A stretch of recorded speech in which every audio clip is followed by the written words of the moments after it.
Hello, a very warm welcome to Granada Reports. First, a former police detective who's travelled to Tenerife says internet trolls and anonymous callers are adding to the pain for Jay Slater's family. The 19-year-old from Oswald in Lancashire has been missing for 10 days now. He disappeared after he went to the NRG Music Festival in the resort of Playa de las Americas. The former police officer, Mark Williams Thomas, said Jay was in good spirits when he left the event with two men who were known to him, and he says those who are hounding the family need to stop. There are people out there who have been vile. I've listened to messages, I've read messages from people. There are people out there who have phoned up and said, we've got Jay captive, you need to pay this, you need to that. There are some really vile people that have done that. They've tried to hack some of the social media sites, they've attacked some of the family. This is unacceptable. We've got a young lad out here who is missing. Well, meanwhile, the mayor of a town where there was possible sighting of Jay says police are now treating it as a potential lead.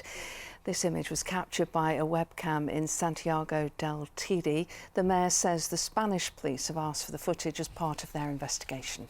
Police talking with me, only they want the video from the camera. I say it's a webcam. I have a company have the gestion from this camera and contact with the company, with the Guardia Civil, with the police. In other news, it's been revealed a teenager who was shot dead in Liverpool had called his mother shortly before it happened to tell her he was on his way home. Ellis Cox, who was 19, was found with gunshot wounds in Aintree on Sunday night. Police believe he'd spent the day in Southport and want to speak to the people he was with. We really need to speak to these group of friends that Ellis was with on a Sunday night. We know that they may have some information that would really assist this investigation. It's really important to us that this group of people come forward. A former Liverpool gang leader who went on the run from prison has been arrested in Wigan. Daniel G was detained yesterday after absconding from a jail in the North East last month. He was given an indeterminate sentence 14 years ago after being convicted of firearms offences. On to politics, Liberal Democrat candidates apologised after being caught on a doorbell camera appearing to insult people from Liverpool. Lisa Smart was campaigning in Greater Manchester. The homeowner said they were shocked by her comment. I don't vote here anyway, I vote in Liverpool. Understood, so you're just in nicking stuff while you're here. What I would say, Lisa Smart I'm sure she'd be mortified, to be honest, because she's such a polite person and normally, and maybe she just got carried away, but I'll go and check the facts. A man understood to be a member of the Labour Party has been arrested in connection with an alleged sexting scam that targeted several politicians, including William Wragg. The former Hazel Grove MP resigned the Conservative Party whip after he admitted giving the phone numbers of several politicians to a suspected scammer. Two men from the northwest who were arrested at the Prime Minister's constituency home in Yorkshire have been released on bail. A 43-year-old man from Bolton and a 21-year-old man from Manchester were among four arrested on suspicion of aggravated trespass. Now, a week tomorrow, Rishi Sunak will be looking at the northwest to see how his party's fared in a number of key seats in the general election. One of them will be the new-look constituency of Barrow and Furness. The Conservatives took it in 2019. This time, both they and Labour are promising to put the area at the heart of the UK's nuclear defence. Lauren Ostrich reports. Barrow and Furness. Recent boundary changes mean this constituency consists of Ulverston, Walney Island, the Eskdale Valley, and right up the Cumbrian coast as far as Ravenglass. This area grew on the back of the shipbuilding industry and is the home of BAE Systems, which makes the UK's nuclear submarines. But it's not the only industry this constituency is known for. Barrow in Furness is the UK's leading expert in lead crystal, but for workers here, their vote in the next general election is not quite as clear. I won't be voting. I never have done. Why won't you be voting? Well, I think all politicians promise the world and never deliver anything. It makes no difference who's in power. When each piece of crystal ware's complete, Charlie packs them up and sends them out to customers. On the 4th of July, he'll be voting for the party promising to handle the NHS with care. I'm on the autistic spectrum, and I was diagnosed rather well at 4 years old. But there are others who, let's just say the process isn't great.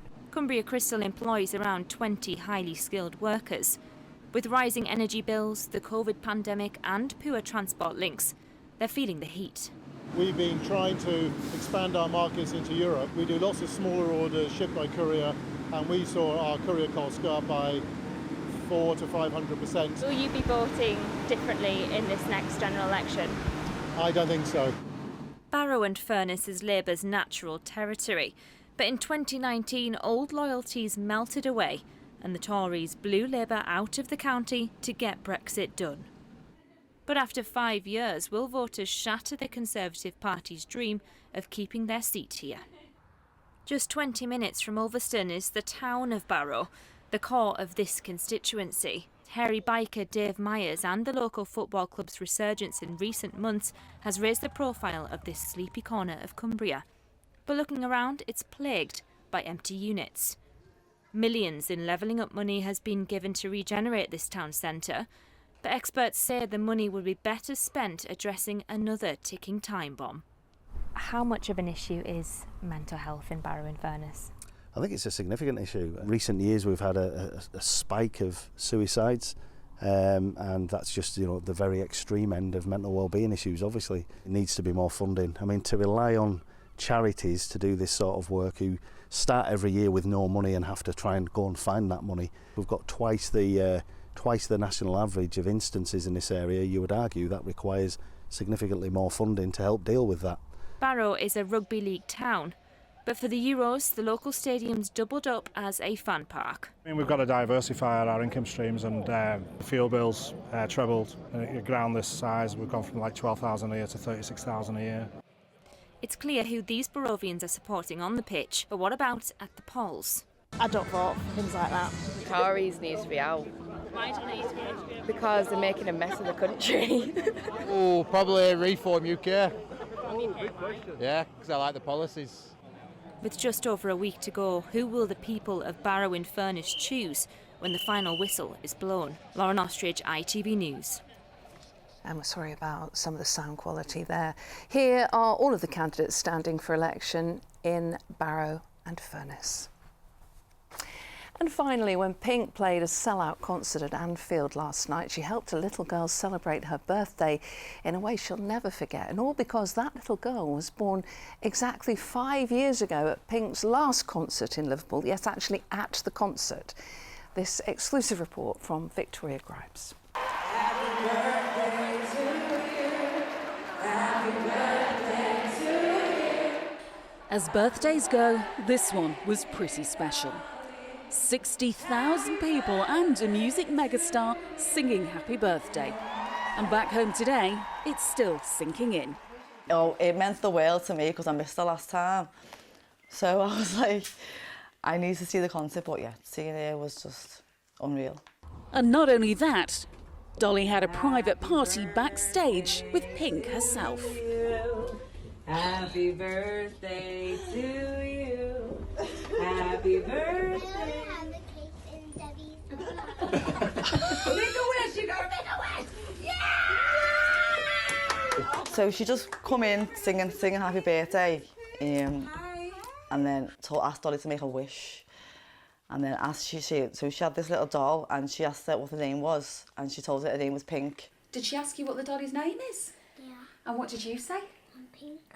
It's no surprise, perhaps, that Dolly's middle name is Pink. She's the first baby ever to be born at Anfield. Her mum went into labour at Pink's last gig there in 2019. Dolly was delivered by John and Danny, doctors from Wiston Hospital, who were reunited with their tiny patient exactly 5 years on last night.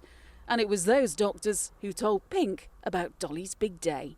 Thank you so much to Danny for getting us backstage. I'll forever be grateful for that because it was like a lifetime thing, meeting Pink. The biggest thank you to Granada for getting me the tickets, because without yous, none of this would have happened, really. And obviously to Pink for actually taking the time to meet me and Dolly was just the best experience ever. I think I'll probably still have to remind her of the night. But I've got all the memories, the pictures, the videos, everything to show her. Denise, the only question now is, how are you going to top this next year? I haven't got that far yet.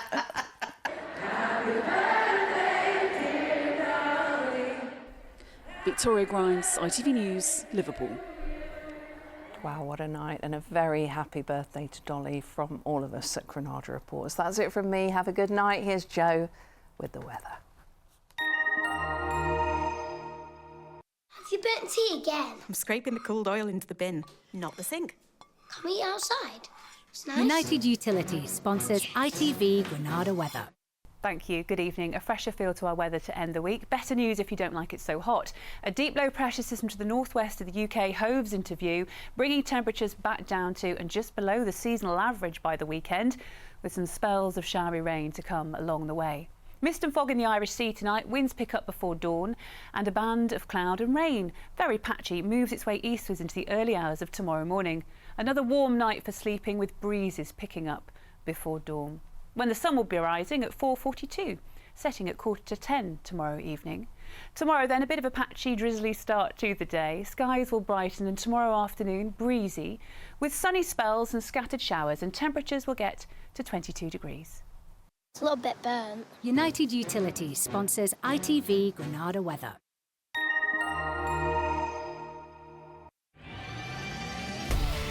Hello, summer. Piri sponsors ITV Pollen Count. Grass pollen levels have consistently been very high over the last couple of days. Tomorrow, very high once more, dipping to moderate on Friday before returning to high at the weekend. Bye-bye.